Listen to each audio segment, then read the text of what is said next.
You are listening to Lighthearted, the official podcast of the United States Lighthouse Society. My name is Jeremy D'Entremont. Welcome. We have a first-time co-host today, Averie Shaughnessy-Comfort, Executive Director of the Presque Isle Light Station in Pennsylvania. Thanks for being part of the Lighthearted family, Averie. Thank you for having me, Jeremy. I'm excited to be part of the Lighthearted family. Well, it's great to have you on board, Averie. Today is September 17th, and this is episode 243 of Lighthearted.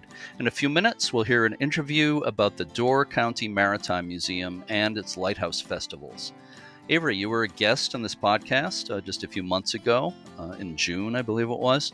Your organization actually cares for 3 historic lighthouses, and I believe this is a special year for Presque Isle Lighthouse. Is that right?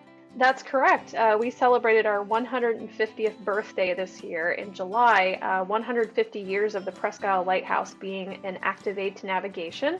We had a lot of fun this summer sharing that with our visitors, and we've seen over 14,000 people this year. And very soon we should have an update for all of you on the North Pier Light and our application process with them, with the National Park Service. Excellent. That all sounds good. 14,000, is that a record year for you?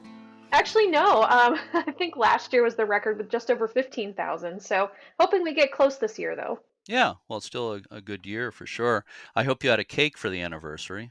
We did. We had a beautiful cake with the Presque Isle Lighthouse smack dab in the middle of the cake. It was delicious and it was perfect. Excellent. That's the most important thing with an anniversary. You got to have cake. Personally, I've seen more than 500 lighthouses. I have a long way to go to see all the lighthouses on the Great Lakes and all the lighthouses in the U.S. I don't necessarily expect to do that. I've only seen a little bit of Wisconsin so far. Hope to see more. Today's subject is the Door County Maritime Museum in Sturgeon Bay, which is in the northeastern part of Wisconsin. I know you're nowhere close to that. I think you're something, I was looking on Google Maps, and I think you're something like 10 hours from there. But have you been to that area at all? I have not. I've never been to Wisconsin, but every time that I have a visitor that comes from Wisconsin and tells me about all of their lighthouses, I'm just more and more interested to learn more about all of them and what they're doing. And I'm always happy to, check out, research Great Lakes lighthouses. So I'm really excited to hear more about this one.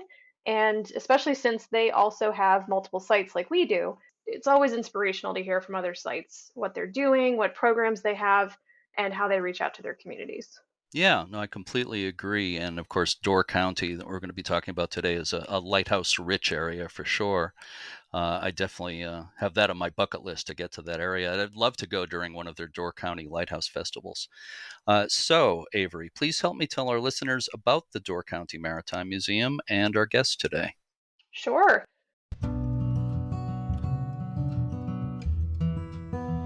So the Door County Maritime Museum, as you said, is in Sturgeon Bay, Wisconsin. It is dedicated to showcasing the area's rich maritime roots. The museum's exhibits spotlight fishermen, ship captains, skilled craftsmen, inventors, and lighthouse keepers, among others who have contributed much to the area for centuries. The 110-foot tall Jim Cress Maritime Lighthouse Tower, a new attraction at the museum, changes colors to recognize important historic moments. Inside the tower are 10 floors of exhibits and a maritime theater.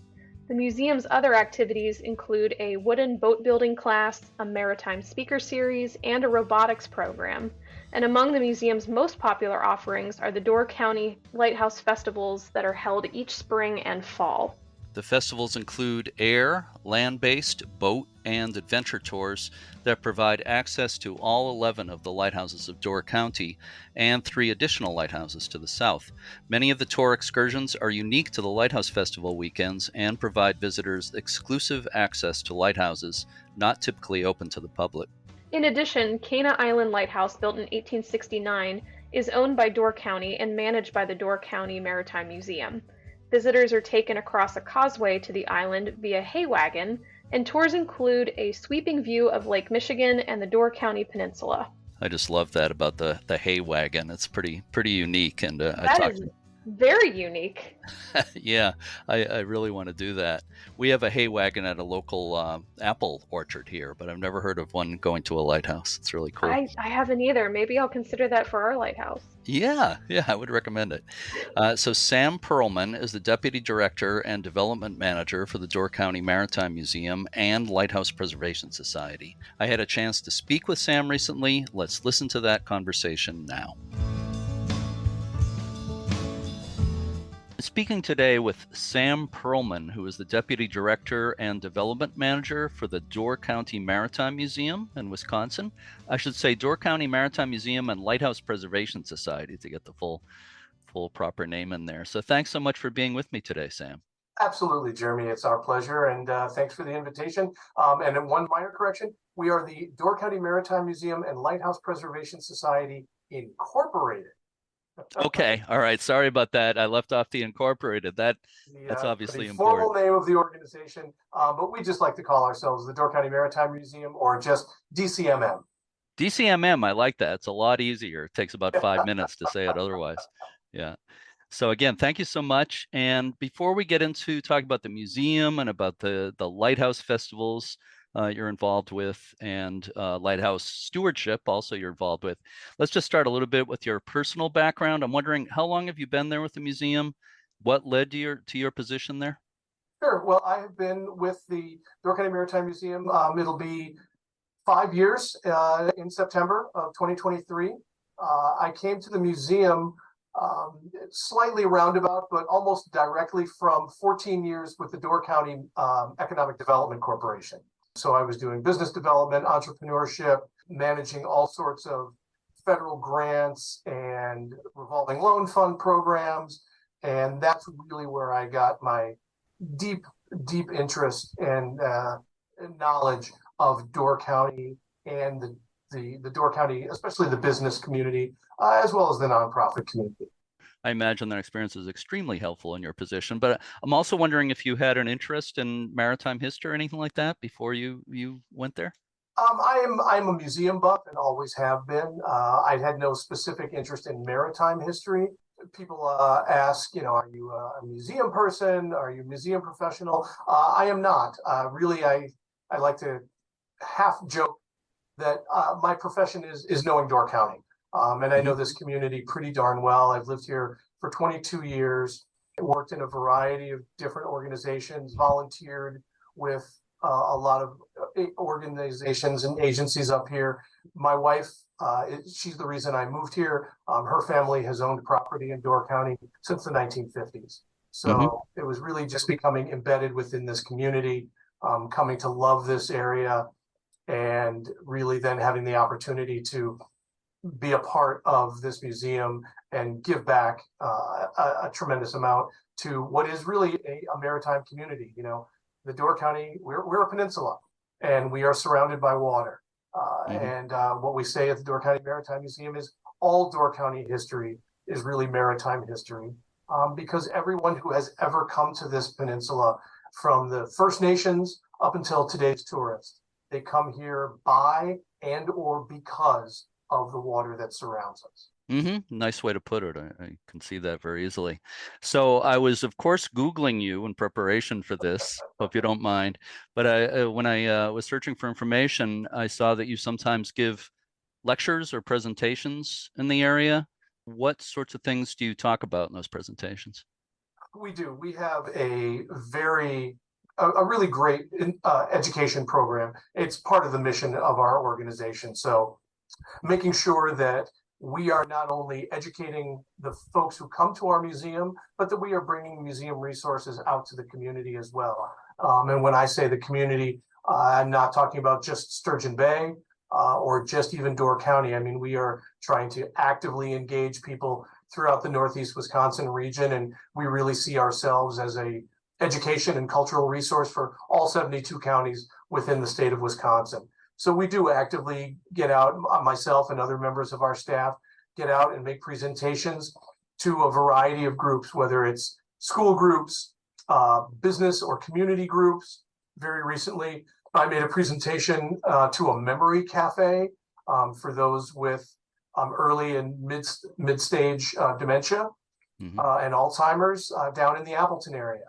So that was a program for that group of people, as well as their caregivers. Just recently, I made a presentation to Door Shakespeare here in Door County. They had a nautical theme with one of the plays that they were presenting. And so they asked me to make a presentation of some museum content. So we do a variety of things. We can talk about shipwrecks. We can talk about lighthouses. We have a presentation that we've done several times called Built for Battle, Sturgeon Bay ships during World War II. It's not very widely known, but it's pretty unique for a small community in the middle of the country, in the middle of the Great Lakes. Door County remains today an active shipbuilding center. And during the 1930s and 1940s, in the run-up to and then during the Second World War, we had 4 active shipyards in Sturgeon Bay. And they were, between those 4 shipyards, launching a new vessel every 5 days throughout the war years. So it's important that folks understand that what has gone on in this small rural community, again, in northeastern Wisconsin, has had a global impact. The vessels that were built here in Door County in the 1930s and 1940s served in every theater of war around the globe during the Second World War. The warships that were built here in the 70s and 80s and early 90s, some of them are still out there today. The vessels that are built at Cherry Bay Shipbuilding also have a global impact. So it's important that we recognize and share that important place in all global maritime history that Door County has had. That's a pretty incredible history, and outreach is so important. I'm sure it's a big part of what the museum does. So let's get a little more into detail about the museum itself, Door County Maritime Museum. When people go there, what is there for people to see actually at the museum? Well, so we like to say that we are one history, 3 ports of call. So we have 3 main museum locations. We have our main museum here in Sturgeon Bay, between the 2 downtown bridges on the working waterfront of Sturgeon Bay. We also have the Death's Door Maritime Museum, which is a smaller museum at the tip of the peninsula. That museum mostly focuses on shipwrecks as well as commercial fishing. And that's actually where our organization was founded, up in the northern part of the county back in 1969. And then we also operate and manage the Presque Isle Lighthouse on behalf of the County of Door and the County Parks Department.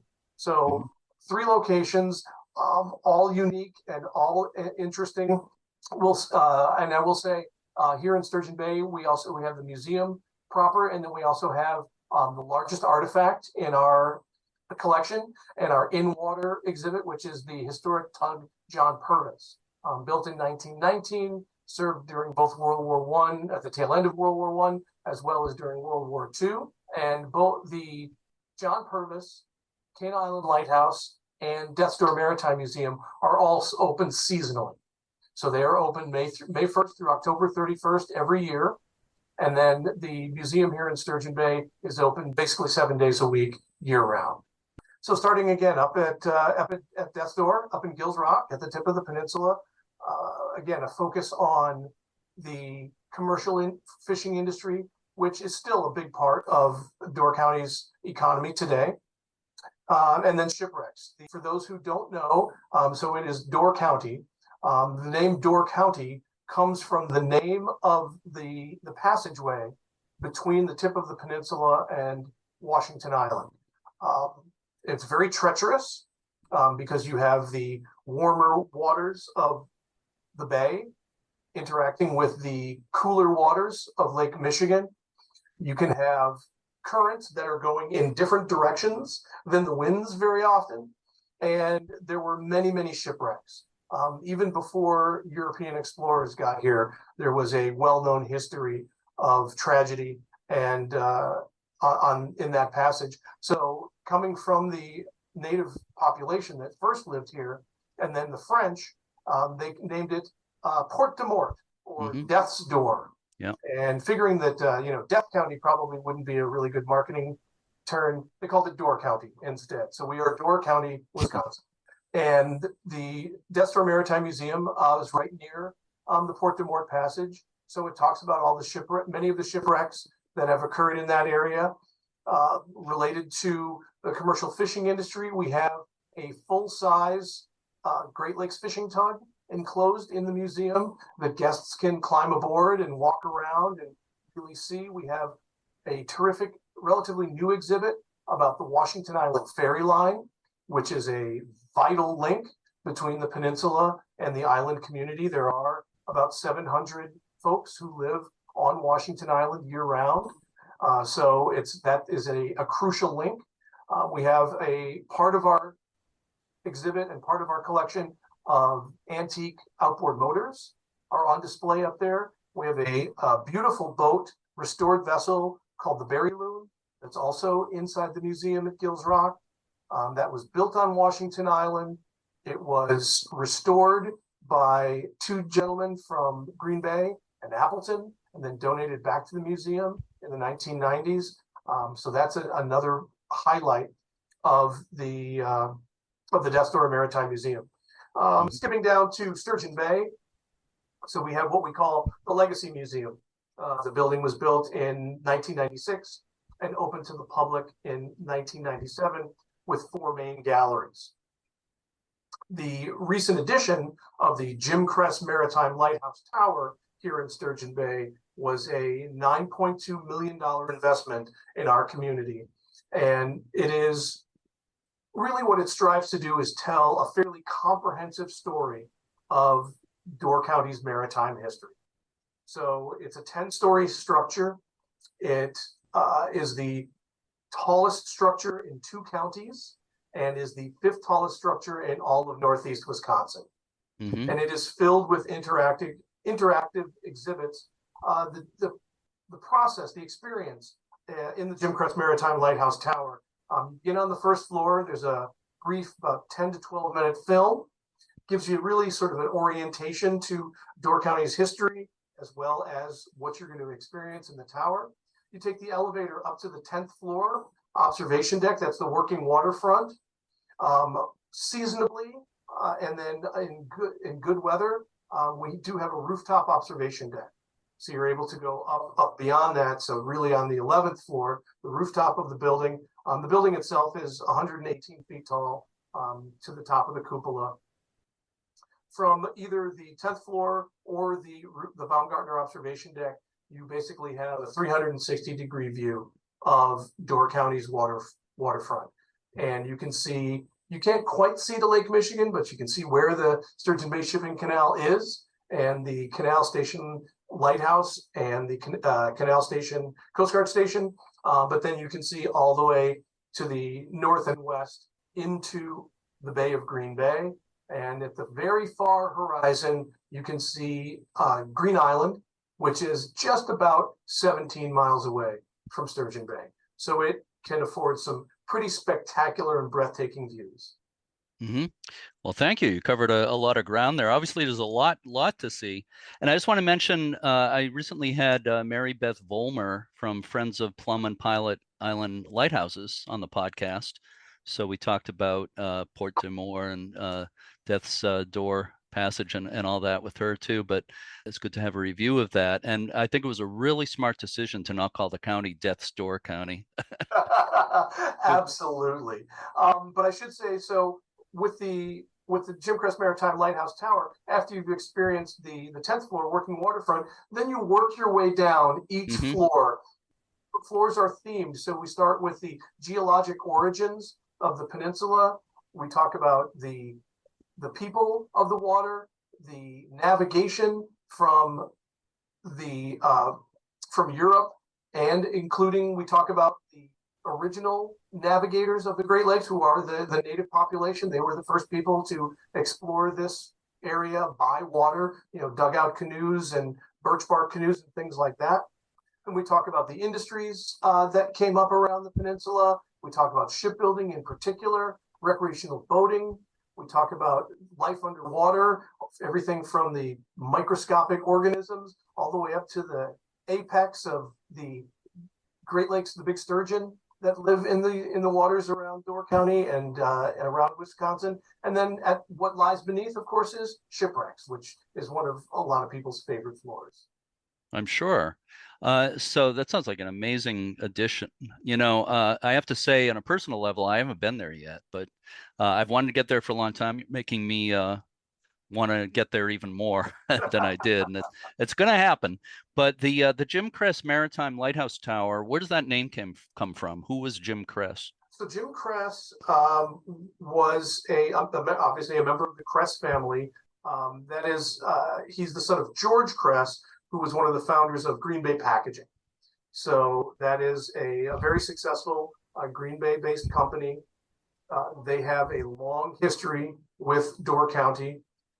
The Cress family has been very generous to a lot of different organizations and entities within the county. Jim was a Navy veteran. He was the president of Green Bay Packaging. He passed away in 2018, just before we started construction on the building.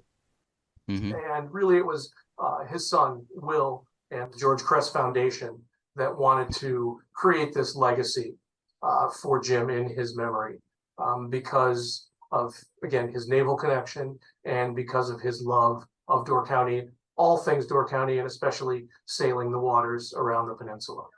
Sure, that sounds appropriate. Green Bay Packaging, a big deal around there. Does that relate to the name of the Green Bay Packers, perchance?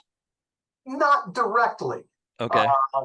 Green Bay Packers was actually it is the Acme Packers, and that was meat packing. Ah, But Green Bay Packaging makes corrugated boxes, okay. and that is one of their main product lines. And as we learned very well over the last handful of years, everything now comes to your home in a corrugated cardboard box. Mm-hmm. And so they have seen great success in the Amazon era. Oh yeah, I would say so.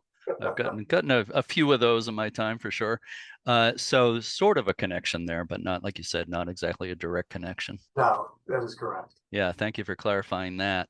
So one of the things you mentioned that people can see there is the tug John Purvis, the historic tug there.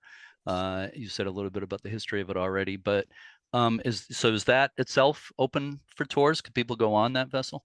It is. So the tug John Purvis, as I said, was built in 1919. It was originally commissioned to be part of the buildup of material during the First World War. War ended before the tug was completed.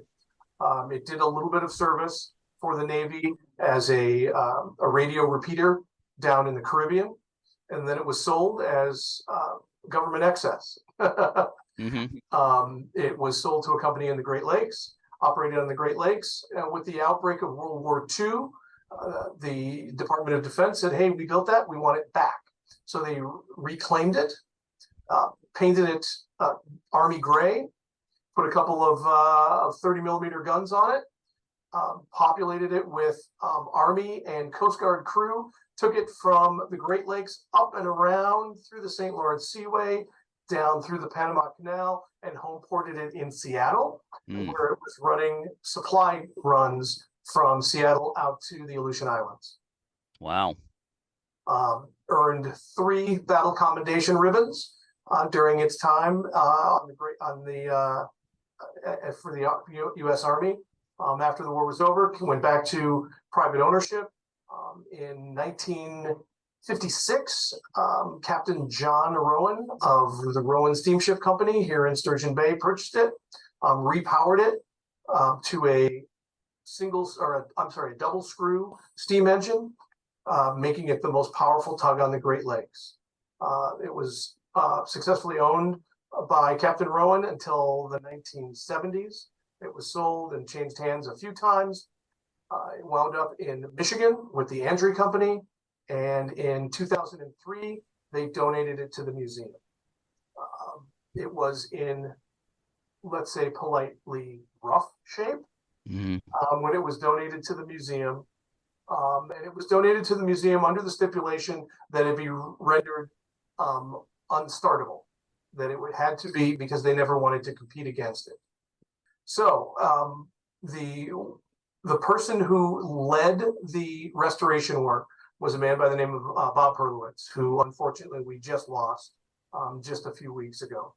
Bob had served on the tug in his youth and up to being the chief engineer on the tugboat in its time on the Great Lakes. He had retired. The board of the directors of the museum brought him back and put him in charge of the restoration. The restoration took 5 years, well over $1 million in cash and in-kind donations, and it was approximately 35,000 hours of restoration work put in by a very dedicated group of volunteers. Once it opened for tours in 2008, those very same volunteers who had done all the restoration work became our docents, with Bob as the chief of the boat. He was able to share stories, some of which we could not share with the public, but we certainly shared amongst ourselves. And to date, the vessel has hosted close to 70,000 visitors for tours. Again, they are docent-led tours, so you get an incredible, really stem to stern tour of this 149-foot boat and get a sense of really what life was like for its crew back in the 1950s and 1960s. It has been restored. This year, we are hoping, we're waiting to hear on a couple of grant applications, but this year, by November, the Tug John Purvis should be going to dry dock. She's overdue. It's been about 12 years since the last time it went to dry dock. Again, we're waiting on a couple grants, but once we hear, hopefully in the positive, that those grant applications are successful, Rowan Salvage Company, which is the inherited company of what used to be Rowan Steamship Company, which is run by John Rowan Asher, who is Captain Rowan's grandson. They will tow the boat across the canal over to Fincantieri Bay Shipbuilding. Fincantieri will keep the boat all over the winter, do the necessary repairs, and return her back to the museum in time for opening on May 1st of 2024. Fantastic. Boy, that's a well-traveled tug, and it's so great that it has the this new life as a historic attraction, and it's being so well cared for. It's great to hear. Maybe a little bit about the museum's other activities. I understand there's a wooden boat building school, for one thing. We do. We have a small wooden boat building workshop here in the museum in Sturgeon Bay. We have a very dedicated group of volunteer instructors. Every year they pick a new style of wooden hull, usually anywhere between, well, we were limited to about 17 feet, so nothing really big. But they then take a small group of students through the process of building a wooden boat from scratch. I mean, from the very beginning. This past year, they built a 16-foot Abenaki cedar strip canoe that is absolutely stunning. I mean, the patience that these guys have, the care that they put into this is truly overwhelming. I mean, when you see, and not so much on this vessel, but on previous vessels, when every screw head is lined up in exactly the same way. That's the level of detail that these guys put into that. So then they donate that vessel back to the museum, and we raffle it off as a fundraiser. So we sell tickets throughout the summer season. We have the boat here on display in the museum in Sturgeon Bay. We take it up to Cana Island sometimes. And then we take it around to various festivals and events throughout the Door County summer season. And at the end of the summer season in October, at the Sister Bay Fall Festival, we sell the final few raffle tickets, and then we pick the winner. The winner gets the boat, handmade oars, and a trailer. So it's an amazing opportunity.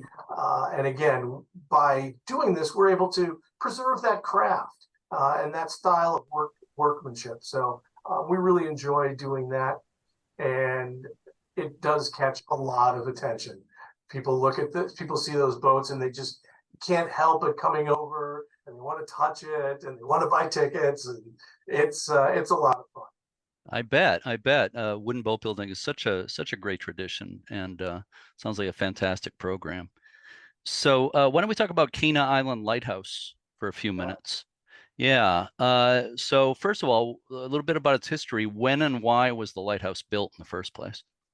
So Cana Island was built in 1869. It was built at the same time as the Bailey's Harbor Range Lights, which are in the Ridges Sanctuary. Both of those were built to replace a previous lighthouse in Bailey's Harbor, what's now colloquially known as the Birdcage Lighthouse, because really that lighthouse was built too low and in not a particularly appropriate location. So Cana and the range lights were built at exactly the same time. You go into the keeper's quarters in both, and they are very, very similar in feel. We should step back, and you know this, but it's worth mentioning again. There are 11 lighthouses that surround the Door Peninsula. That's more lighthouses per mile of shoreline than anywhere else in the United States. And Cana Island obviously is we think, of course, it's one of the premier lighthouses. And it is certainly one of the most photographed and one of the most iconic in Door County. It's not the oldest.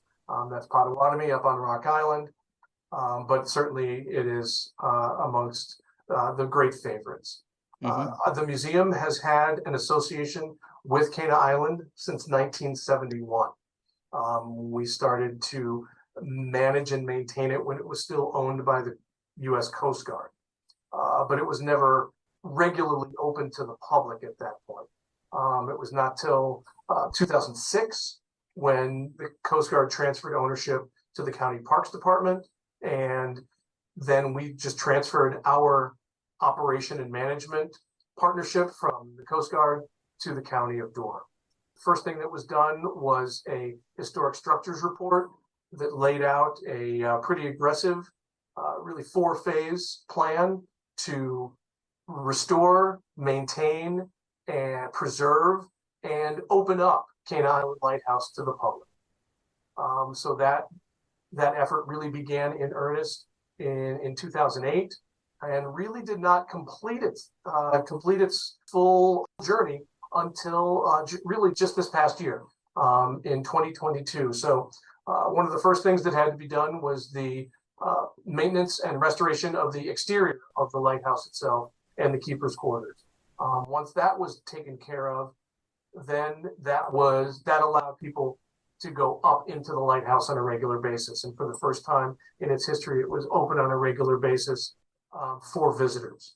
The next thing was to create a parking lot and do some restoration work on the outbuildings. So the county was able to get a fairly large federal grant to buy a piece of property just on the other side of the causeway and build a parking structure. We built restrooms. They're just pit toilets, but we at least have restroom facilities on the island. Restored the outbuildings. The third phase was to build a new welcome and interpretive center on Cana Island, and that was completed in 2020, so we opened in the middle of a pandemic. But then the final phase was the interior restoration of the lighthouse and the keeper's quarters, and that's what was completed in 2022. So with that, we really fulfilled all 4 phases of that original plan, and now we continue to operate it as a museum. Again, it's open 7 days a week, May 1st through October 31st. Cana Island is an island, but it is connected to the rest of the peninsula by a natural causeway. Some years that causeway is wet or underwater. Some years it is completely dry and basically walkable. Starting in about 2016, as water levels on the lake were rising, the board of directors made the decision to buy a small John Deere tractor and a hay wagon to bring people back and forth across the wet causeway. That culminated in 2018 and 2019 when we had record high lake levels. We had to we went from a 300 series John Deere tractor to a 500 series John Deere tractor and a much larger and much higher hay wagon to bring people back and forth, because we had 3 feet of water over the causeway. Flash forward to 2023, water levels are down dramatically and the causeway is, for the most part, dry. People are able to walk across it. We still offer the hay wagon and John Deere tractor because it is a rocky, it's not like it's a gravel pathway, it's rocky. For anyone with some mobility or balance issues, it's probably a better idea for them to take the hay wagon, but people do still walk across and they do it all the time. But the hay wagon really has become one of the highlights of visiting Cana Island. Kids really love it. And actually, kids of all ages really love going across the causeway on the tractor. You get to the new Welcome Interpretive Center. That's where the museum store is. And then you can explore all of the outbuildings, including the barn, the historic privy, the oil house. Again, the keeper's quarters and the lighthouse were fully restored on the interior last year. They look absolutely beautiful. And then beginning with this year, we did some staging of several of the rooms in the keeper's quarters with period furniture so that it looks evocative of the 1920s, 1930s era. Wow. And of course, you walk 97 steps up to the top. It's, a spiral iron staircase up to the deck. And again, you'll be able to look out over the Door Peninsula and Lake Michigan. Mm-hmm. You're talking about the hay wagon. All I can think of is a local apple orchard near me, where it's up on a hill, and people take a hay wagon, a tractor with a hay wagon up the hill to pick their apples. So your use of a hay wagon is pretty different than I've heard of before. It is, really and neat. I should say there's no hay on the hay wagon. There are actually seats. It is comfortable. But it's bumpy. Like I said, that causeway, it's a rocky walk, so it's bumpy, but it's a lot of fun. Yeah. So you mentioned the lighthouse tower itself being pretty iconic, a popular subject for photography. It's very unusual looking. I don't know of any other lighthouse that looks quite like it, and that's largely because it has like exterior plating, this metal plating on the outside. Why does it look like that? Why did that happen? So it was built out of what we love to call Milwaukee Cream City brick, that light, kind of tan brick. It's a beautiful building material. It is a little more porous than other kinds of bricks. And once it was built, it was not very long before the wind, waves, and weather of Lake Michigan really sort of made it evident that just having that plain brick was not going to last very long. So the decision was made probably about 20 or 25 years after the lighthouse was built to completely clad it in steel. And it has remained that way now for 130 plus years. Again, built in 1869, and still serving as an active aid to navigation. Now, it is lit every night.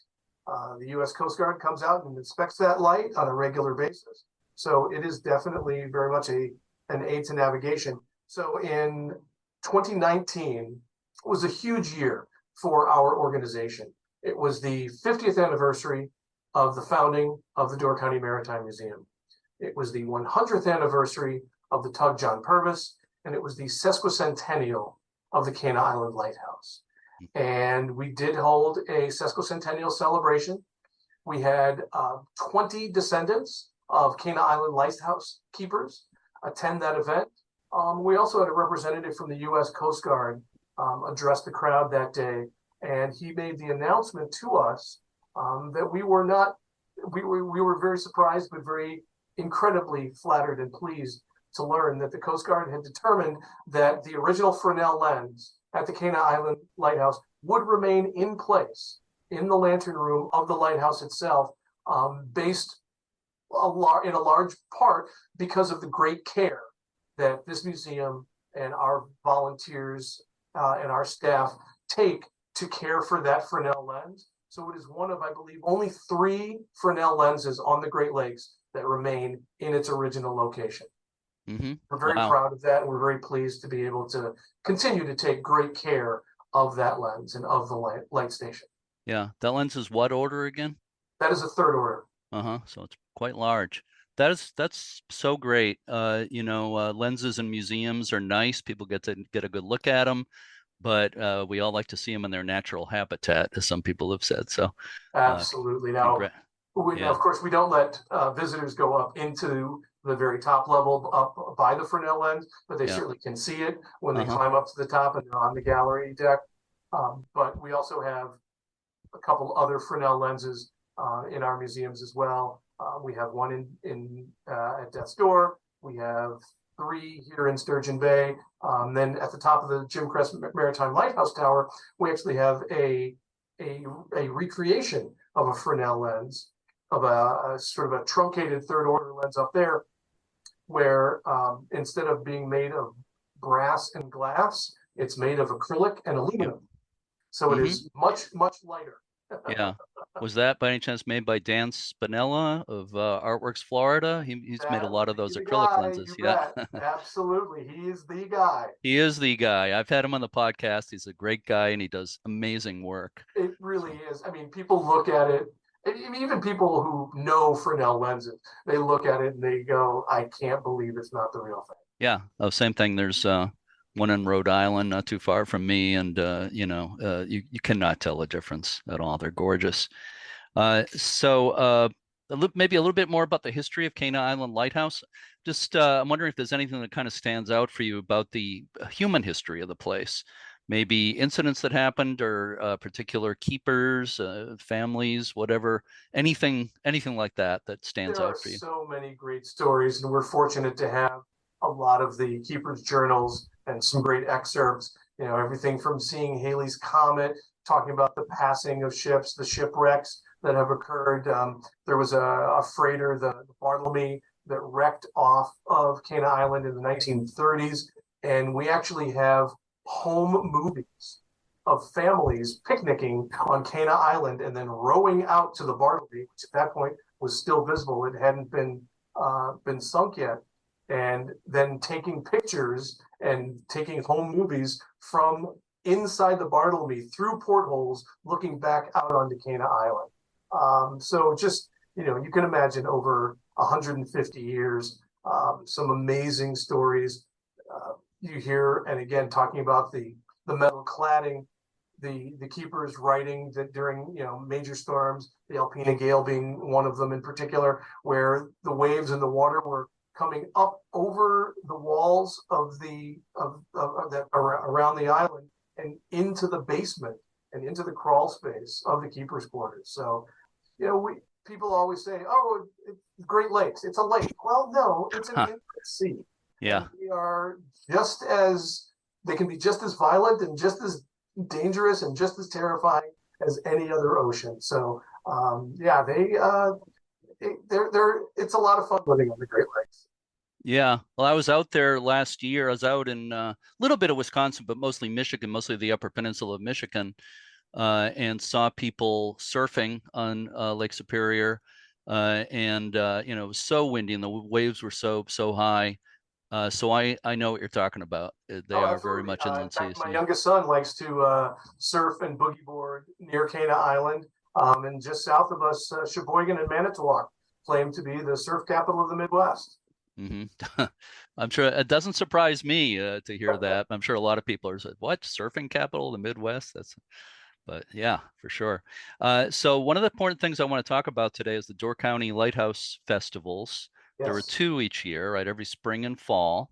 There's one coming up soon. What are the dates for this year's fall festival? So this year, our fall Lighthouse Festival is September 29 through October 1.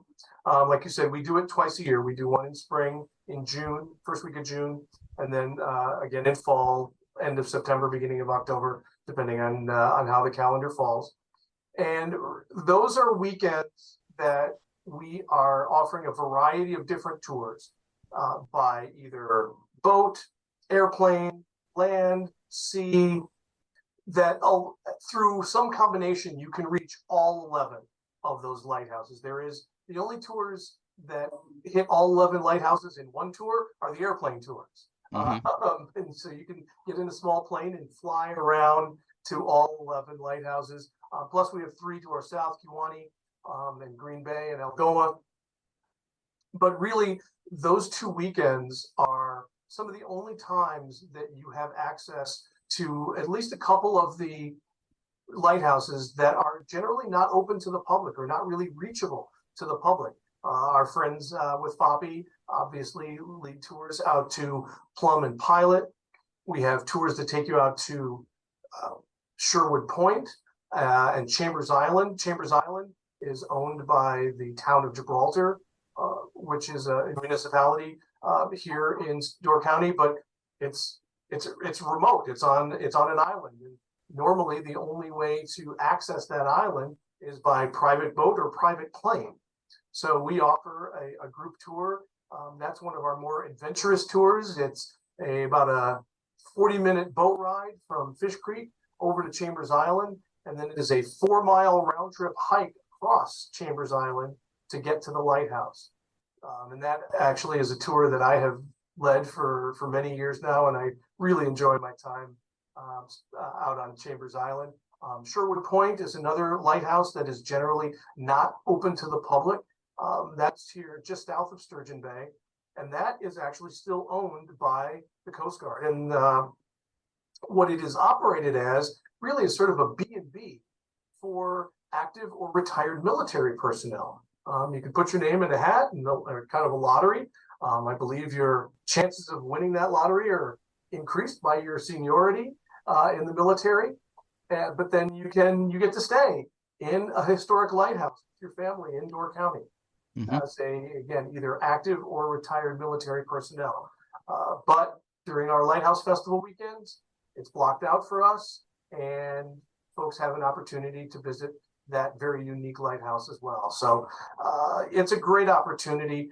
We offer, again, a variety of tours, anywhere from $35, $40 for a brief lighthouse and sunset tour, all the way up to $500, $600 for some of those airplane tours. But even at that price point, that's for 3 people in the airplane tour. So it's all relatively reasonable. And lighthouse lovers obviously love to get here and love to see all 11 when they can, and make sure they get those stamps in their passport. Yeah. Just ballpark, maybe. What kind of attendance do you get for this festival? Probably largely weather dependent, I would guess. It does definitely very weather dependent. But we'll, over the course of those 2 weekends, we'll get probably between 3,000 and 5,000 folks who participate in one tour or another. Yeah, yeah. So in addition to the lighthouse tours, are there any other activities that happen as part of the festival? Not during the Lighthouse Festival. One other major event for the Door County Maritime Museum is our annual Classic and Wooden Boat Show. That takes place in early August, and that is done in conjunction with Sturgeon Bay's Maritime Week. Sturgeon Bay, as a community, is an official U.S. Coast Guard city. We are one of 30, and the only one in Wisconsin, and frankly, one of the smallest communities to be officially designated by the United States Congress as a U.S. Coast Guard city. So we all hold a salute to the Coast Guard every year. It's timed around the beginning of August because, of course, August 4th is the U.S. Coast Guard's birthday. The Classic and Wooden Boat Show, as part of that, we will have probably between 50 and 60 classic and antique vessels in water around the museum, on the West Waterfront Promenade behind the museum. We have all sorts of different activities and things for kids. We have food vendors, the opportunity to visit the museum as well. And then one of the highlights is our Sikaflex Boat Building Challenge, where you have teams of 2 people who take limited materials and the Sikaflex marine adhesive, and they try and quickly build a boat on Saturday and then put it in the water on Sunday and see if it floats. And if it does float, then they have to try and complete a brief challenge course. Wow. The only thing I can think of that compares to that is there's a town in Maine, Damariscotta, on the Damariscotta River, and they have a pumpkin boat festival each year where people carve out giant pumpkins and gourds and actually paddle them and have a race on the river. It's pretty hilarious. Now But that would be hilarious. I would yeah, love to see that. but the boats there sound like they're maybe a little bit more seaworthy or lake worthy. That sounds great. I love that antique boat shows. I think are a lot of fun. They So are. back to the Lighthouse Festival. I imagine people have to register in advance for the tours. Is that correct? Absolutely, yeah. There are some tours that sell out because they're either very popular or they have limited seating available. So if anyone is interested, you can always visit our website, which is dcmm.org, or Door County Maritime Museum, dcmm.org, or if you go to doorcountytickets.com and search for Lighthouse Festival, that's the service that we use to actually sell the tickets for the Lighthouse Festival. Mm-hmm. So once again, the website for the museum Is is dcmm.org. yeah, very good. So I have one final question for you, Sam, for bonus points. Okay, so I hope you got your number 2 pencil sharpened, and got your thinking cap on. So the final question is, what has been your favorite thing, and it could be things multiple, about your involvement with the Door County Maritime Museum? I have to say, being a part of this most recent expansion of the museum has been so gratifying. As I said, I have lived in this community for 22 years now, and I have come to love this community a great deal. I mean, I am not a native, but I am a local. I live here year round, and I really, really have come to just absolutely love this place. This is our home. This is our forever home, and to be able to be a part of building really an incredible landmark on the west waterfront of Sturgeon Bay in Door County, and to know that my kids and their kids will be able to come back here and say, "Hey, look, there's that museum that Grandpa helped put together. That my dad or your grandfather put together." That means an incredible amount to me because I want to be able to help continue to share what I think is the amazing stories of this community for future generations. So that has absolutely been the most gratifying thing I've been a part of. Nicely said. Your love for Door County and for everything the museum does it comes through really strongly. Well, I appreciate that. Thank you very much. Seems like a good match for you and the museum for sure. So Sam Perlman of the Door County Maritime Museum, I really appreciate you spending this time with me today and for filling me and our listeners in on the many activities of the Door County Maritime Museum and Cana Island Lighthouse, the Lighthouse Festival that's coming up soon and happens every spring and fall. Well, it's been great speaking with you, and thank you so much, Sam. That was my pleasure, Jeremy. Thank you for the invitation. It was really great chatting with you.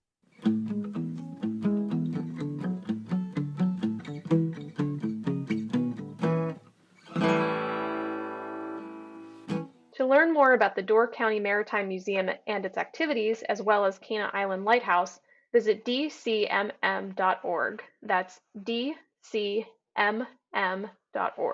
So, Averie, we're in mid-September as we record this. Is the season for your lighthouses wrapping up soon? Fairly soon. We are still open on weekends, Friday through Monday, through September and October at both the Presque Isle Lighthouse and the Erie Land Lighthouse. So we're getting there, but we still have a couple of things going on for the rest of the season. Oh, that's great. Of course, a lot of lighthouses here in New England kind of really wind things down around Columbus Day weekend in October. So the fact that you're open to the end of October is a little different from here. So this episode is being posted on September 17th. I see there's what looks like a very interesting event at Presque Isle Lighthouse in just a few days, September 21st. So what's happening at that event? Sure. So we have every year a couple of artists will do an artist class at the lighthouse. And on September 21st, we have Marcia Hatton doing a wax painting. So she uses wax to create colorful pieces of art, and they're typically inspired by Presque Isle State Park in the peninsula where our lighthouse is located. So we will be using the lighthouse as a backdrop for our wax painting, and then we are going to have a few other artist events through the rest of the season. We're also going to have some fright nights happening towards the end of October as well. So we've got a lot going on these next 2 months. Can you remind me, is there a website where people can get info about all that? Yes, absolutely. They can visit presqueislelighthouse.org if they would like to learn a little bit more. Excellent, excellent. That sounds like a lot of fun, those things that are coming up. So I also want to mention 2 lighthouse cruises coming up in New England, in my neck of the woods in the next couple of weeks. On Sunday, September 24th, there will be an all-day lighthouse cruise out of Bar Harbor, Maine, with Bar Harbor Whale Watch. I will be co-narrating that one. For more info, you can call Zach Cliver, K-L-Y-V-E-R, Zach Cliver, at 207-460-9575, or email Zach at Maine Coast Lights, MAINECOAST Maine Coast Lights at gmail.com. And on Friday, September 29th, Friends of Portsmouth Harbor Lighthouses here in New Hampshire is holding a sunset sail aboard the gondola Piscataqua with music, food, and a silent auction. Check out portsmouthharborlighthouse.org, and that's Portsmouth spelled Portsmouth, harborlighthouse.org. Go there for more info on that event. The season is winding down at many places, but there's still lots of other lighthouse events coming up around the country, too. Yes, on October 7th, there will be a rare chance to climb the Sankaty Head Lighthouse on Nantucket in Massachusetts. Visit sconsettrust.org to learn more about that.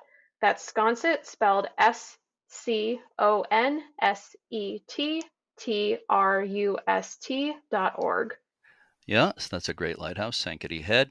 On October 14th at Fire Island Lighthouse in New York, where I just visited in May, another really great lighthouse, there will be a Lightkeepers Behind the Scenes tour. That's October 14th. Learn how the lightkeepers of years past maintained the light. Visit fireislandlighthouse.com to learn more. And we also have Cape Canaveral Lighthouse down south in Florida. We'll have an open house on October 21st. The event includes time at the lighthouse, museum, and gift store, and also a look inside Hangar C, which is home to a tremendous collection of artifacts from the Air Force Space and Missile Museum. Check out canaverallighthouse.tours to learn more. That's Canaveral spelled CANAVERAL lighthouse.tours to learn more. Yeah, I didn't know there was such a thing as .tours as a URL, but I found that out recently. So yeah, I didn't either. canaverallighthouse.tours. So, of course, that is just a sampling of the upcoming events. I'll also mention that I'll be speaking about New England's haunted lighthouses at the Plum Island Hall in Newburyport, Massachusetts on September 20th at 7 p.m. That's open to the public. I'll be speaking on the same topic at the Northfield, New Hampshire Library at 6 p.m. on September 26th. As summer comes to a close and the fall season starts, do you have a quote you'd like to share with us, Averie? I sure do. The native Hawaiian author and musician, and apologies if I mispronounce this, Ka'ala once wrote, "Autumn teaches us the beauty of letting go. Growth requires release. It's what the trees do." Yeah, I love that quote.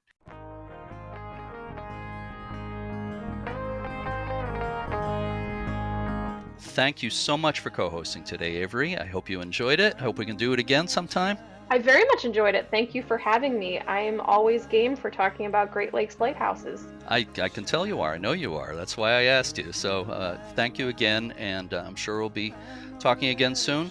In next week's episode, we'll be talking about Cape Blanco Lighthouse in Oregon. With that, to all our regular listeners and our new ones, thanks so much for listening, and keep a good light. I'm gonna let it shine everywhere I go. I'm gonna let it shine everywhere I go. I'm gonna let it shine, let it shine, let it shine, let it shine.